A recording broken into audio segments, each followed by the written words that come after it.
Hi అండి, ఈరోజు చేయబోయేది మన వీడియోలో పచ్చిరొయ్యలు శనగపప్పు వండుతున్నానండి. చాలా టేస్టీగా ఉంటుంది.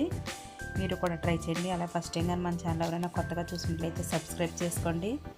లైక్ చేయడం మాత్రం మర్చిపోకండి. పక్కన ఉన్న గంట సింబల్ అయితే క్లిక్ చేయండి. నేను పెట్టే ప్రతి వీడియో మీకు నోటిఫికేషన్ ద్వారా వస్తుంది. ముందుగా అయితే పచ్చిరొయ్యలు క్లీన్ చేసుకుని పక్కన పెట్టుకున్నానండి. ఉల్లిపాయలు పచ్చిమిరపకాయలు కూడా కట్ చేసుకున్నాను. శనగపప్పు అయితే ఉడకబెట్టి పక్కన పెట్టాను. ముందుగా స్టవ్ ఆన్ చేసుకుని ఒక గిన్నె అయితే పెట్టుకున్నాను. ఆయిల్ వేసుకుంటున్నానండి. ఆయిల్ వేడెక్కింది. ఇప్పుడైతే పచ్చిరొయ్యలు అయితే వేసుకుని బాగా ఫ్రై చేసుకోవాలి. పచ్చిరొయ్యల నుంచి వాటర్ వస్తుంది కదండి, వాటర్ అంతా ఇంకేదాకా అయితే ఫ్రై చేసుకోవాలి బాగా.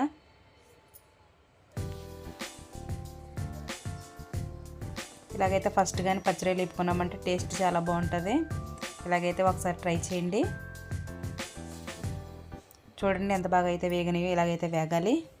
ఇప్పుడైతే ఉల్లిపాయలు పచ్చిమిరపకాయలు అయితే వేసుకుంటున్నాను. ఇవి కూడా బాగా ఫ్రై చేసుకోవాలి.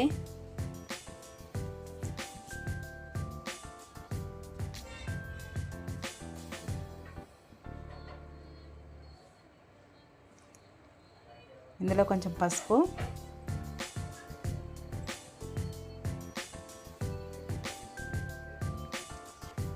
టేస్ట్కి సరిపడగా సాల్ట్ కూడా వేసుకోవాలండి. ఇవైతే వేసుకుని బాగా కలుపుకొని బాగా ఫ్రై చేసుకోవాలి.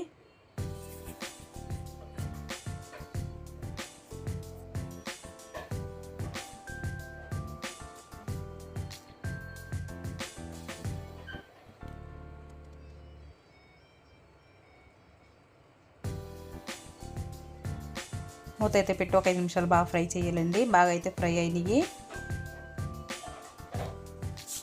ఇప్పుడైతే టమాటాలు కోసుకున్నానండి. ఒక 2 టమాటాలు, కరివేపాకు కూడా వేసుకుంటున్నాను. ఇవి కూడా వేసుకుని బాగా ఫ్రై చేసుకోవాలి.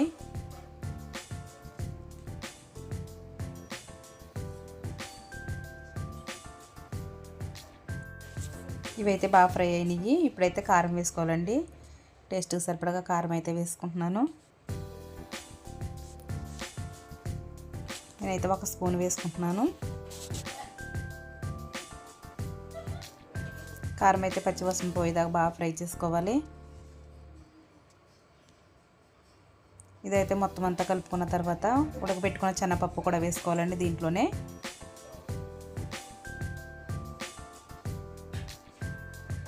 శనగపప్పు వేసుకుని బాగా కలుపుకోవాలి.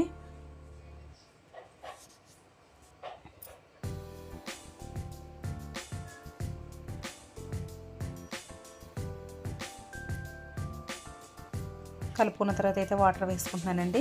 వాటర్ అయితే కొంచెమే వేసుకోవాలి. నేనైతే 1 గ్లాస్ వేసుకున్నాను. దీని అయితే మూత పెట్టుకుని ఉడకనివ్వాలండి. ఇప్పుడైతే కూర దగ్గర పడ్డది.